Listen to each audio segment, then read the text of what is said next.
اليوم المستهلك بده منتج يمثله، يعبر عن قيمه، يعبر عن مبادئه، يحس بانتماء له، ما عاد بس انه يركض وراء سعر وراء جوده.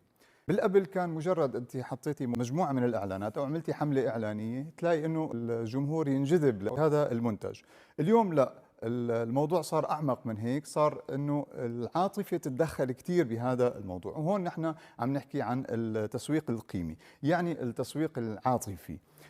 المثال اللي بدي اجيبه هي احدى الشركات الرائده المحليه بصناعه الاغذيه، كلنا بنعرف مرتديلا هنا إمم. بسوريا. انطلقت من قصه صغيره ومنتج بسيط اللي هو علبه المرتديلا اللي بتتناولها العائله على وجبه الفطور او وجبه العشاء. بعد سنوات او خلال سنوات الحرب وفتحت بمناطق ودول اخرى بالعالم، انتقلت من هالقصه البسيطه الى شعور بالانتماء.